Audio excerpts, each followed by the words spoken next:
Hello YouTube world, Pretend Farmer here. Not a real farmer, just pretending. I wanted to do a video about roosters this evening, and all of you that are my regulars know that roosters are my favorite subject. I love talking about roosters. And so I know a lot of people got chickens this spring. You're raising up your chickens and it's prompting a lot of people to go, okay, well, do I want to add a rooster to my flock? We've already done a video about, do you need a rooster and what purposes does a rooster do for your flock? So feel free to check that out if you haven't already. But in this video, we're going off the assumption that you've decided you think you want to get a rooster. Which kind should you get? Are there friendly roosters? Are there mean roosters? Is there some that maybe you should avoid? Different traits that different roosters have. We're going to get into it in this video. And the best part is here on the Pretend Farm we have 2 matured roosters now that we can give you as examples and actually show you examples of how they interact with our flock and why we chose them. Let's get into it. This is Colonel Sanders, and he is my Buff Orpington rooster. Colonel Sanders, I would not get down in his face like this here if I was afraid of him. But I'm not afraid of him because he is a friendly rooster. He's about a year old and he's never attempted to attack me. You can see down there he's got his spurs about half developed. They'll get bigger. Notice his legs are kind of pink.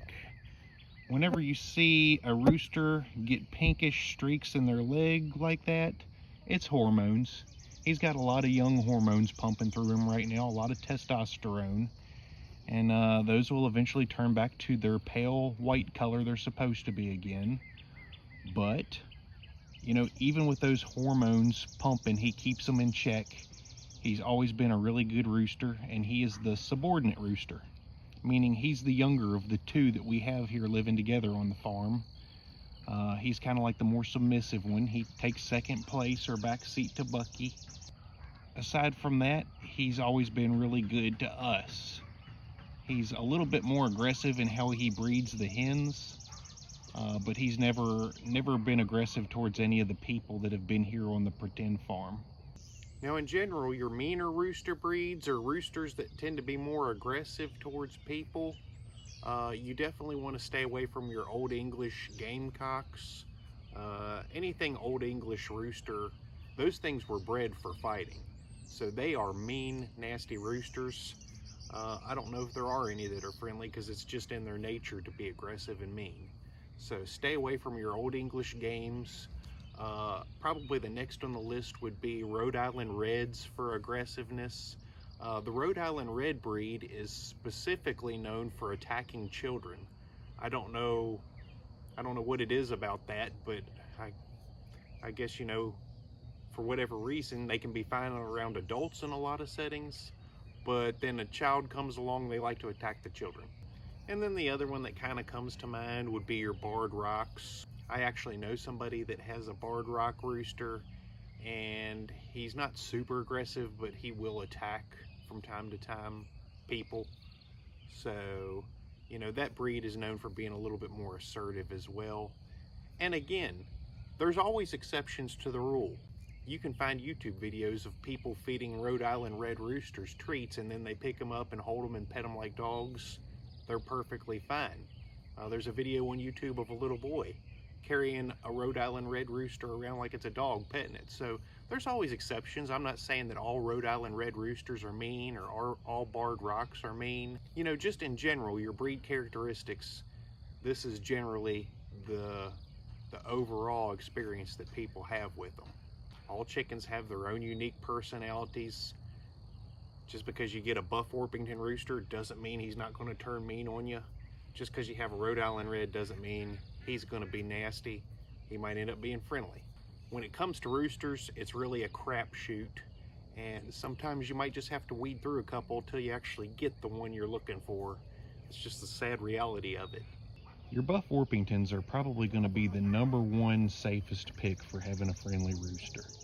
If I could only get one rooster and I wanted to make sure it was a friendly one, I would get a Buff Orpington.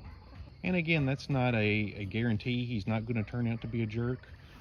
But I'm just saying, as far as breed characteristics goes, they're going to be your safest bet, and they're a beautiful bird. When the sun's shining on him, those cape feathers he's got running down his neck there, they glisten almost like they've got glitter on them. They just kind of sparkle. And you can tell he's proud of himself. Look at him strutting around there. Now, for those of you that are raising up roosters from a young cockerel stage and they're starting to come to maturity, typically if a rooster is going to be aggressive, he's going to turn mean around the time he hits puberty, probably around that 9 months mark. So if you have a rooster and he's over a year old, more than likely if he stayed friendly, he's going to continue to be that way.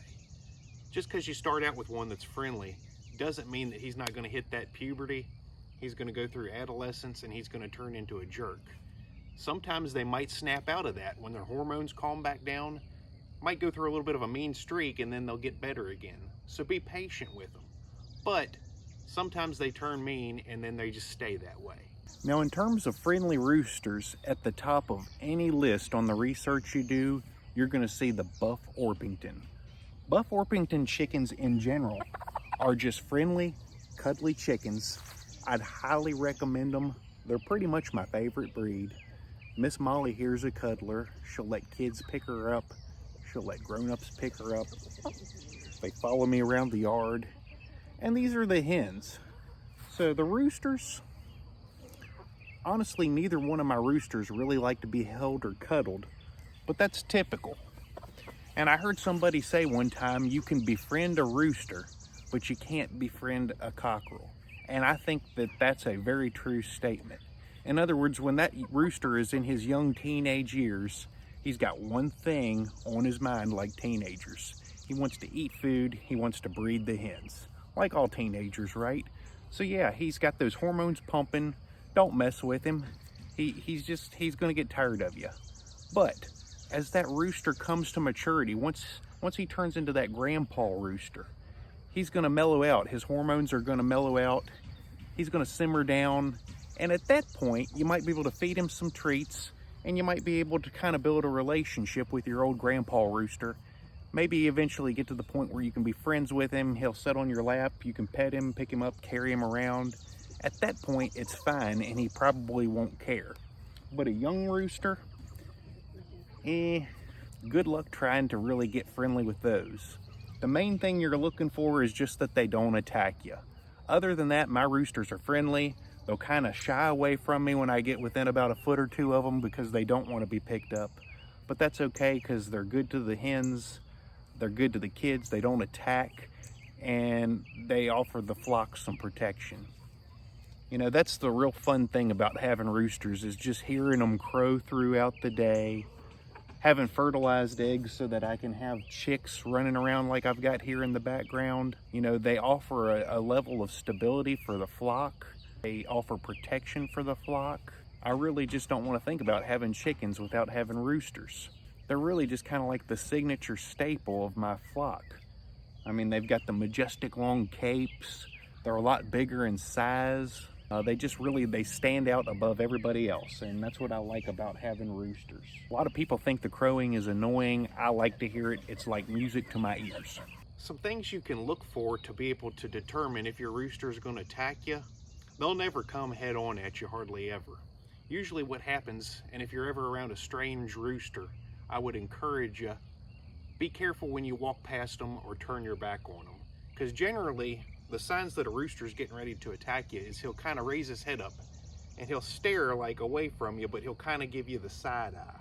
And when they start giving you the side eye, what they're doing is they're just kind of pretending not to be interested until you walk past them. And then they're like that little chihuahua that runs up and bites you in the ankle. That's when they'll attack. They'll hit you right in the back of the calf. And it stings. It's like getting shot with a BB gun if you ever get pecked by a rooster. And then when they get their spurs, they can do even more damage from there. It can be really scary. In fact, if it's a small child and they have spurs, they spur one of them, you're talking about the potential loss of eyesight or an eye getting gouged out. So roosters can do damage just because they're this little 6, 7, 8 pound feathered bird. people kind of laugh it off. There's all sorts of funny videos of roosters chasing kids around the yards. And Pretend Farmer has watched those and laughed as well. But, you know, the main thing is I'm not the kid running from the rooster. And, you know, nobody gets hurt in those videos. But people can get hurt by roosters. So don't think that it's just something to laugh about and not be concerned with. But yes, roosters will typically attack you as you're walking past them or when you got your back turned on them. So if you've got one that's kind of hitting adolescence, he's right around 9 months or so when he's starting to turn into a manly rooster and get out of the cockerel stage, keep an eye on his behaviors, watch out for those things, don't turn your back on them. In terms of what to do to create a friendly rooster, people ask me all the time, well, Pretend Farmer, is there any certain way we need to raise our rooster so that he turns out friendly? My answer to that is I've found there really is nothing you can do. There's two trains of thought on this. There's one crowd that believes if you handle and pet and cuddle with a rooster as much as possible while it's still young, while it's still in that chick stage and then the cockerel stage, they say that that rooster will get used to you handling it and it will be comfortable and friendly to you throughout the rest of its life. Then you have another crowd that says no, you don't want to do that because then that rooster learns that he can dominate you, that he's better than you, you're a pushover, and he'll grow up to think that he can bully you and end up being a mean rooster that attacks you all the time. Now, I've seen outcomes where people pet and cuddle their roosters and they turn out friendly. I've seen outcomes where they still come out mean. And on the flip side, I've seen where people just totally ignore their roosters. Sometimes they turn out fine, other times they want to attack their owners. What I've found is there's really no way to fix this. There's no way to prevent it. It's in their genes, they're going to turn out mean or friendly. And once they do turn out that way, it ain't a whole lot you can do about it. There's videos of people trying to push the roosters and hold them down on the ground for an allotted time period, and they claim, you know, I've heard people say that that can show the rooster you're in charge and he'll stop attacking you. I've heard a few success stories like that where people have actually been able to break a mean rooster and make him friendly. But from my personal experience and most people that I've talked to, you got a mean rooster, you got a problem. Turn him into food and move on. Another thing about having a mean rooster is you do not want that rooster to breed your hens. Because if you want the rooster to fertilize those eggs so you can hatch chicks, guess what? Those genes that I just talked about, those genetic traits that make him that mean rooster, he's gonna pass those along into the eggs. So you're gonna end up hatching all these little chicks with all these cockerels and stuff. You're gonna have a mean batch of chickens raising up. Bucky is a perfectly fine specimen of a salmon Favril rooster, and he is my oldest rooster. You can tell by looking at his spurs there, they are much longer than Colonel Sanders. He's always been very friendly, and he is our dominant rooster, which means he chases Colonel Sanders off a lot. It's probably getting ready to happen right now. But yes, Bucky has always been a friendly rooster. He doesn't like to be picked up and cuddled. He's good to the flock. He feeds them treats. He helps them forage for food. He kind of leads them around the yard as they free range. The salmon Favril breed is just a great, calm, docile breed, especially if you have kids. These are great around kids. All right, there he's thinking about chasing Colonel Sanders. I need to get a good video of him chasing the Colonel here. Now, among other breeds of roosters that are friendly, I really don't have experience with them, but I've read that the Wyandottes are a really good friendly rooster. You know, they say that Silkies, any kind of Silkies are a friendly rooster. And I think Americana roosters are all pretty across the board friendly. So if you want a friendly rooster, you have kids, any of those would make good choices. But as you can see from mine here, I think the top two safest bets for getting a friendly rooster are definitely going to either be the Buff Orpington like we have back there behind me, or the salmon Favril. Either one of those is a solid, stellar choice. Hope I've taught you something here this evening. Please leave a comment down below if you have any rooster questions or you want to input anything about roosters, whether you've had good or bad experiences with any of these we've talked about this evening. I wish you luck with your rooster shopping. Happy farming out there. Pretend Farmer, signing out.